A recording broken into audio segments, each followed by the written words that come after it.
enjoyed a little life in Italy. What was your father doing during this time? My father was in running the kitchen for the DP camp.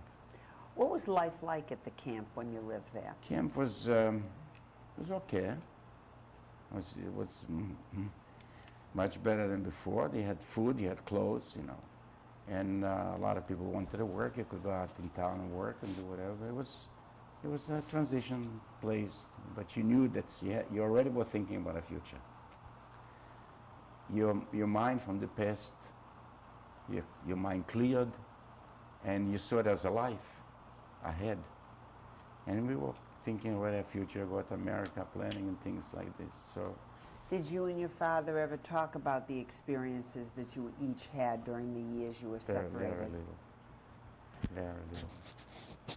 When did you decide that you wanted to emigrate to the United States, or had you started this whole process prior to beginning to work? I didn't want to go to the United States. I wanted to go to Israel. And I was lined up everything to go to Israel. And the trucks came into the DP camp in Glasgow, and they were picking up the people. And I told a little bit my father that I'm going to go to Israel. If you want to go with me to Israel, I know you want to go to America to see your brothers and sisters, but I would like to go to Israel. And I was already going to the truck.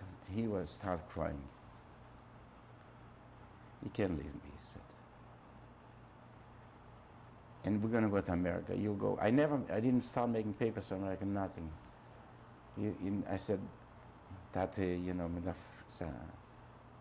our own government, you know, Israeli government, we have to defend it. We got to go. It's going to be, you got to protect it. And I'm a soldier. I know how to.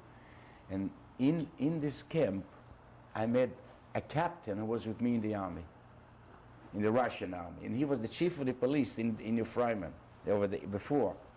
And he said, Jack, Yasha, we're going to go there. We'll fight for Israel. This will be, you know. And I look forward to this. I really didn't want to go another place. I wanted to go to Israel. But my father convinced me with tears and started crying. Chayinde is my stepmother. May she rest in peace. She was a wonderful woman. Ray knows her. She's went to my kids, loved her, my grandchildren, the children. And she was with us like a mother for all these years. And I said, he said, I'll make papers. You don't have to go, and you'll just sign the papers. So he made papers, and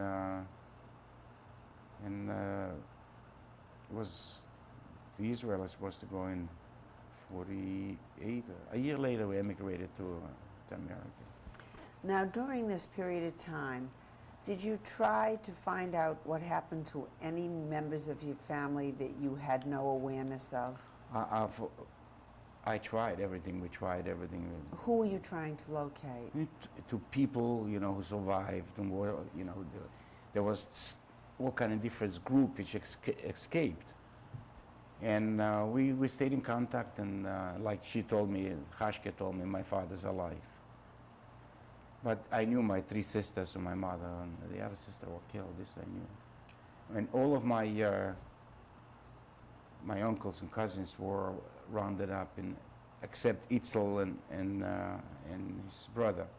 All of them were rounded up, and they shot him in Krinick. Itzel and his brother. Yeah. What happened to them? Itzel, Michal got killed in the partisans. Itzel survived. I was already went away from there. I was already joined the army.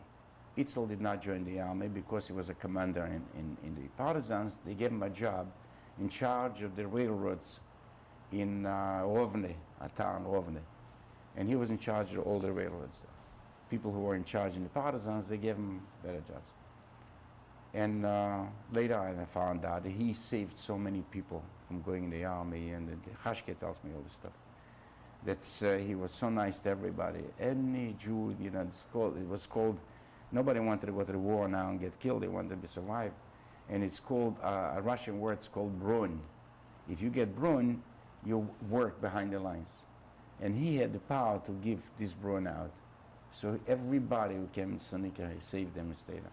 But later on, he got married, and he had tuberculosis, and he died. You finally were able to emigrate to the United States. Yes. What year, what day and date did you leave This I Europe? remember. January 26, 1950.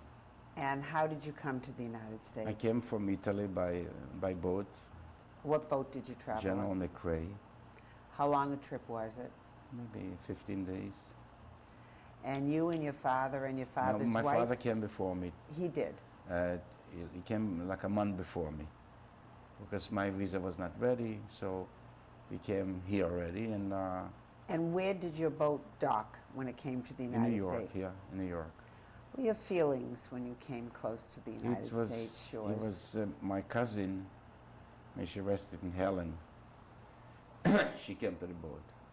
But as you were coming into port and, And you saw the Statue of Liberty, what were your feelings? It's a new world. Were you happy at that point that you had left and come to the I- United States? I don't know. It was mixed feelings, you know. It's I came here, young man. I was 22. I was a businessman. My father had a big business in Europe, and he trained me from when I was the only son of Ben Yochid. He trained me as a businessman when I was 8 years old. He used to take me to places and go shopping with him and ordering orders, and he was in me a businessman. So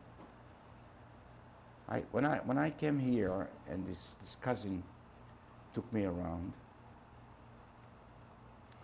and she brought me on Broadway, there was a car dealership. She said, Yanko, she put in hope in this, she told me. She said, you're going to be a big businessman. And I was listening, you know, but she said, see this car, you'll drive a car like this. And she encouraged me, you know, to go and continue and build a life. And I right away picked it up. I said to myself, I'll do something. But they put us in a hotel on 98th Street. When you say us, who are you speaking? Me and my father, you know. The father was in the hotel. When I came, I joined him from the UGA. And I right away, the second day I came here, I said, after with Helen and this, I wanted to go to work. I want to find a job. I want to do something. And my mother's a cousin, Miriam Portnoy. She got very close attached to me. She had no children. And I used to come. We already moved from the hotel to Brooklyn in Bronzeville, in an apartment. And she found somebody, a man who worked in a factory. He was a shipping clerk. And he said, I'll ask, maybe he'll give you a job. It was Better Made, Rexel, the company called, 8 Fox. I came over there and I looked at a green boy. And he said, well, what do you know how to do? I said, I never saw a factory in my life. I knew how to make carpet near a little bit in Europe, and my father was a businessman all my life. He said, I'll treat you. He set me down on the machine, and he showed me how to sew. In 2 days, I knew a little bit how to sew, and I worked by him. But I worked with the idea that I want to go in business. With what? With what? I have no money. And I went to school, evening school, every night. Where did you go to school? I went in Bronzeville in PS 250, 252, I think, something like this. Taking what subjects? English. You know, I went to sorry. When I was in Germany, in the Kommandantur, you know, over there, I went to school there. I had private teachers, German teachers, used to go every day classes and teach me everything. That's one-on-one because I didn't with the time, but I had off from the free time. I went to school there Berlin I went to school. Wherever I went, I learned a little bit. So, and I went to school. I graduated from public school, and then I went to Erasmus High School. 1 year. They give you a test, you know. And my father worked. How did you feel going back to school at this age? I felt good. I felt really. I felt that the years I lost. I have to. I adjusted myself very well. I really believed there's a life here, and I just can't throw my life away. I want to build a family. Didn't think about getting married. So I went and learned this trade, and I worked a year there, 75 cents an hour. And they came over to me one day and said, "Jack, why don't you ask me for a raise?" I said, "Well, I don't want a raise. I got enough money. I'm a single boy." But I wanted to learn everything. There was a seasonal trade. I used to work a week, yes, you know. For 75 cents, he kept me. And I worked everything. He taught me everything, and I was do everything, cleaning the floors, washing, but anything he wanted, I did. And calls me in one day and said, "Jack, why are you doing this?" The second time. I said, "Abe, I'm a businessman. I want to learn everything. Someday I'll go in business." He said, "I thought so, you know. I want to give you a raise." I said, "Give me a raise." So he gave me a raise. So he brought me up $60 a week. And then I was already ready to make a move. But I couldn't leave the man. He was so nice to me. So I said to him, "Abe, now you could give me a raise."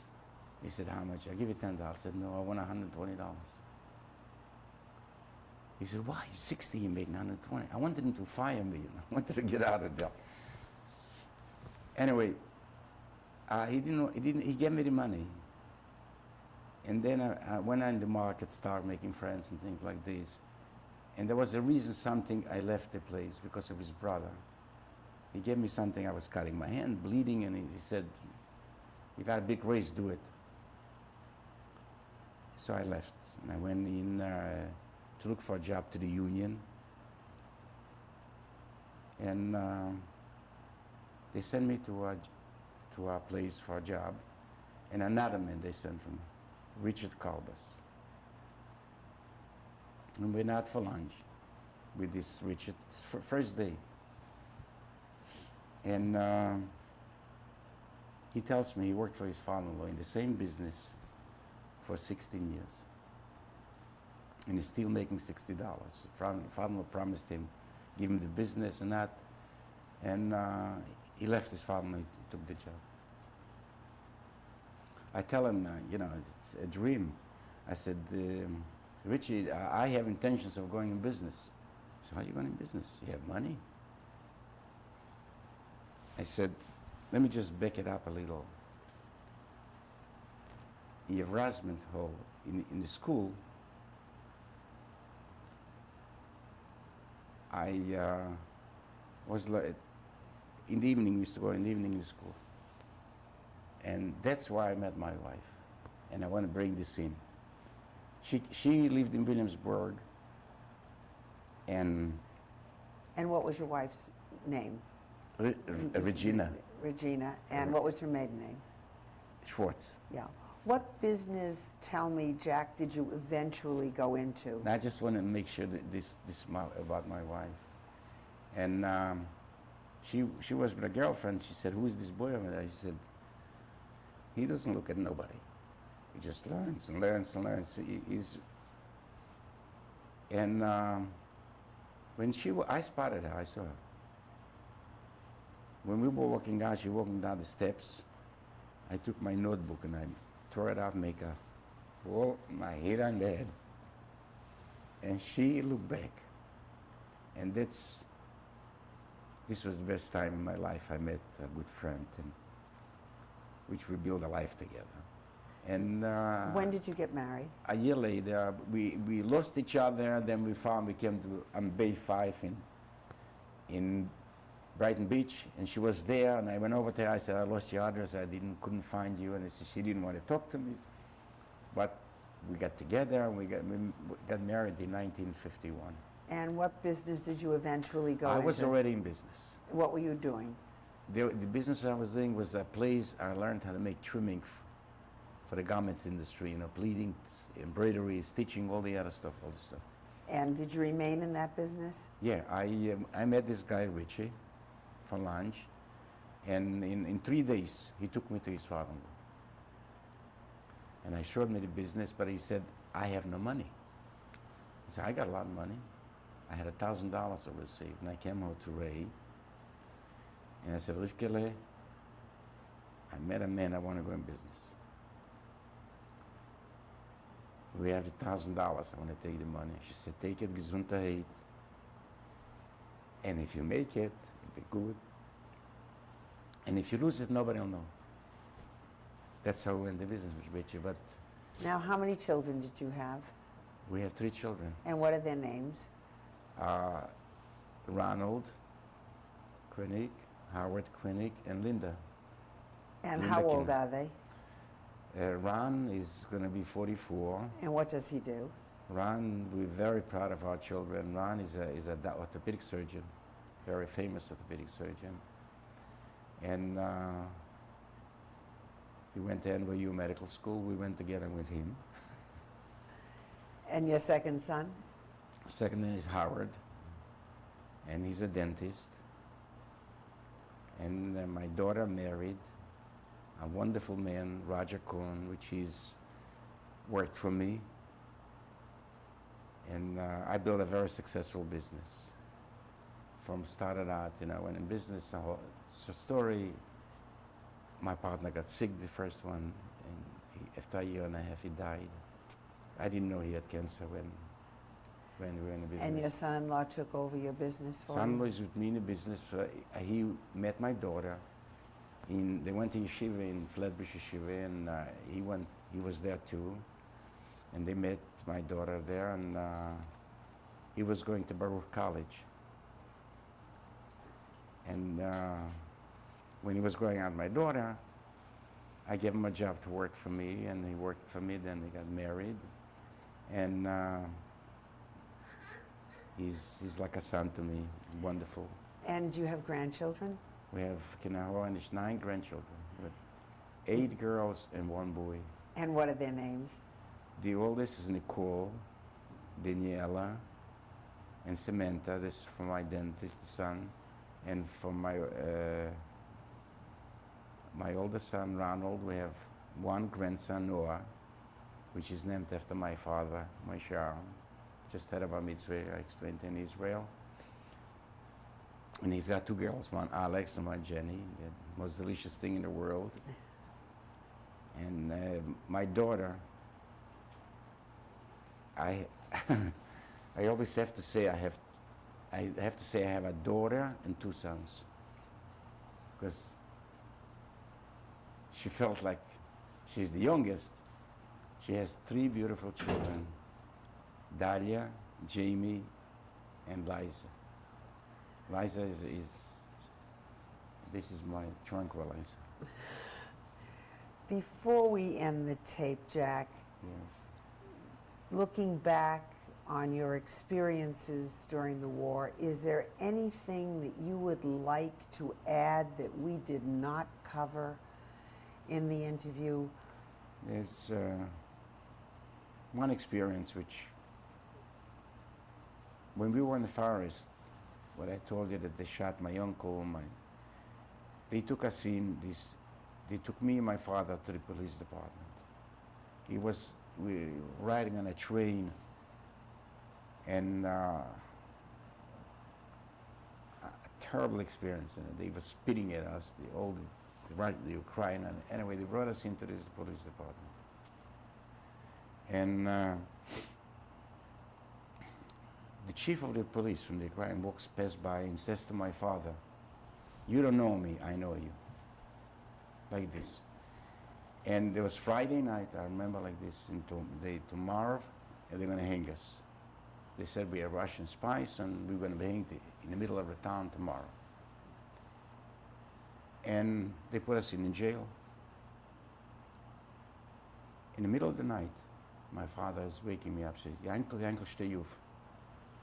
I said, what is it, Tata? He said, the rabbi, our rabbi died before the German came into us. He called my father, and my father was a very big supporter of the rabbi. And he said to him, Mashiach, yichel sterben. Very bad times come ahead for the Jewish people and things like this. And he died. He came in a dream to him, to my father. When we were sleeping, he woke us up in jail. And he says, Mashiach, in a few minutes, the doors will open up. And a man comes in, and he'll want to take you out. Go with him. A man and 2 horses or the wagon will stay outside. And you go with him. And that's the dream. A few minutes later, the doors open up, and this chief of the police comes in. And he says to my father, you don't know me, I'll tell you who I am. I came to you. Before Easter, I had no food for my family. And you lent me 100 zlotys. And you gave me food for my family. I never repaid you. So he took us out behind the town, and he took us from jail, took us behind the town, and he said, from here you go, run. That's what I could do for you. And he saved our life. Any other incidents that you recall that we didn't speak of? Either while you were, before you became part of the partisans, or once you became part of the partisans? I know it's so difficult to recall it all at one time. I think the story what I told you on the train with a man, which Chashke wrote me a letter. I think God wanted me to meet my father. The only thing that I could add on is for right now, that's our family is the most wonderful children we have, and we're proud and just want to thank God for giving us strength to build a life with a wonderful girl I have. And they're blessed to have you. The friend through life. We have some photos that I want to have you show us. If you will look over there on Yes. the monitor. And whoops.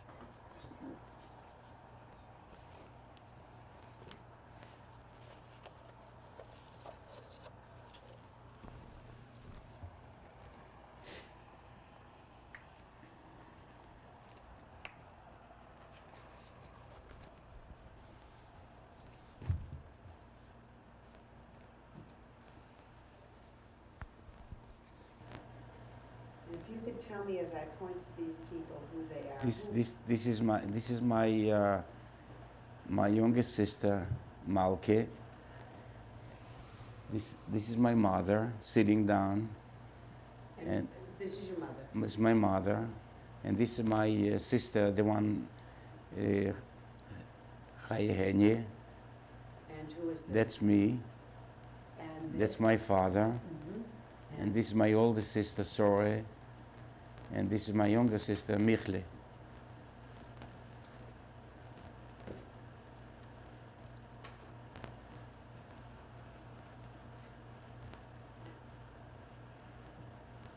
You got this.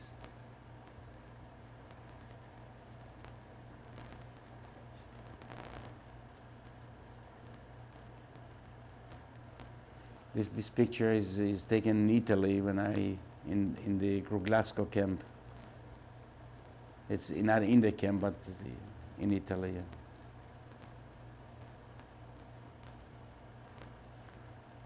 Boy. This is. And who's this? This is friends of my sister. My sister is sitting on the left. Sorry, my older sister, and these are friends from the Zionist organizations. She was very active there. And when was this taken? This was taken in I would say 1936. Oh, yeah. You took these pictures. This is I gotta come close. Let me put on my glasses.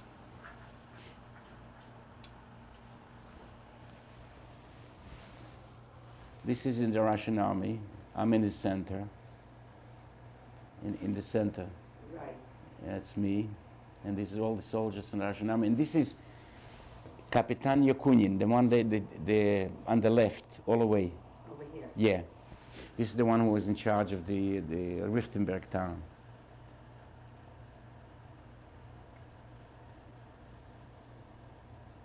This is a friend of mine, and this is when I worked in the intelligence service. They had a special uniform. Well, look at this. That's in the Russian army. That's you. Yeah. With Kelly, you know. Yeah. This is the picture of the commandant Goroda. This is from sitting down Yakunin, and that's me. On And the this is left? on Or on the right? on the right, and he's on the other side is his brother-in-law.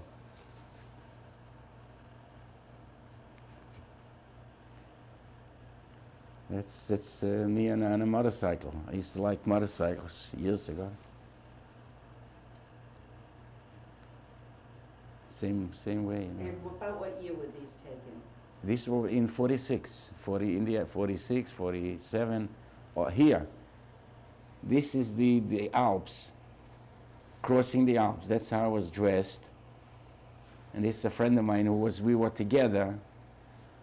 We were two leaders to help the people crossing the Alps. You'll see that if she took the picture, so I can't believe it.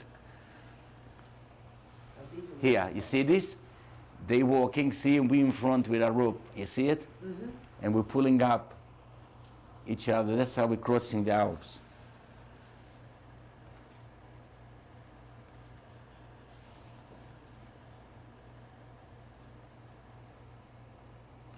This is my beautiful bride for 45 years. Our wedding picture. And you were married what date? December 1, 1951. Right?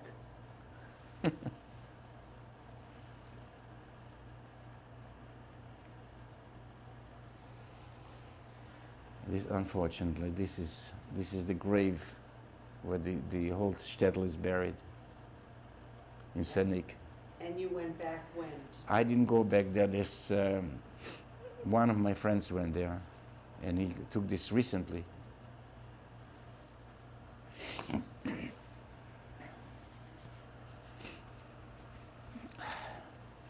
This is a monument. Me and Hashke built, two people built this, and a cemetery. And the whole shtetl, whoever was killed, is inscribed the names there. And every year we come there for gather and we cry our hearts out.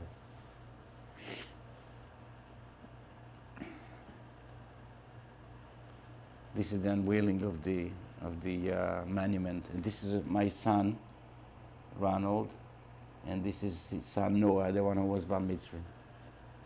Took us 7 years together, all the names and everything, till we got this together. This is my family. This myself, my wife. This is the oldest son, Ronald, and this is Howard, and my daughter, Linda.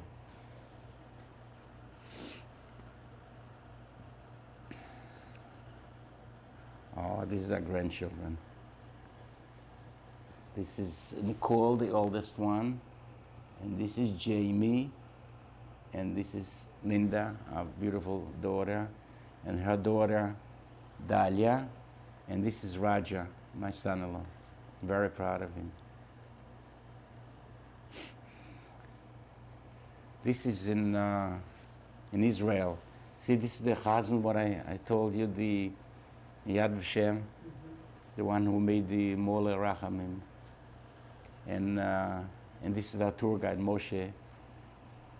This is my wife, Ray, Dalia, Jamie, and our son, Howard, and Linda, our daughter, Linda.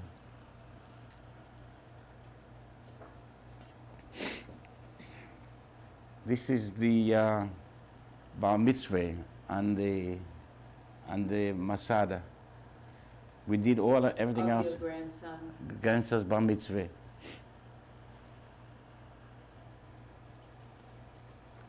And this is the picture we took in the whole family and friends in the Yad Vashem.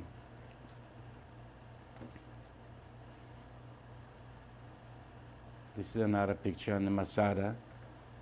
This is the Bar Mitzvah boy, his father Ronald, and myself.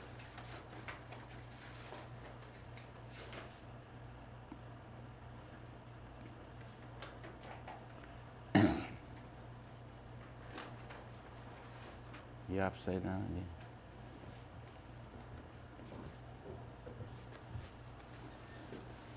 Oh, Rivka, she surprised me. I didn't know she brought all these pictures.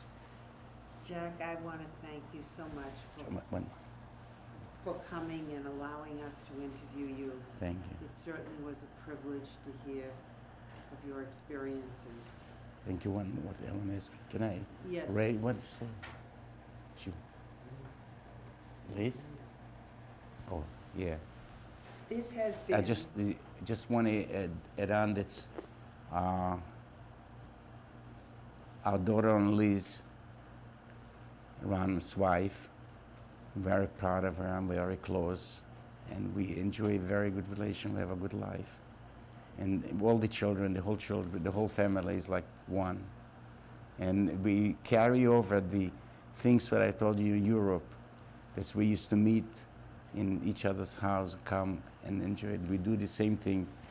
All our grandchildren get together, they sleep by each other. Sometimes they don't know if brothers or sisters, they are not cousins, they are like brothers and sisters. And this, we are very proud of it, and proud of all our children that they are going in the right way.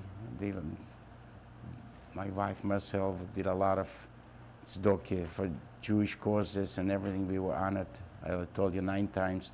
And now our children, grandchildren, and daughters and daughter and daughter-in-law going the same way. I'm very proud of them. As you should be.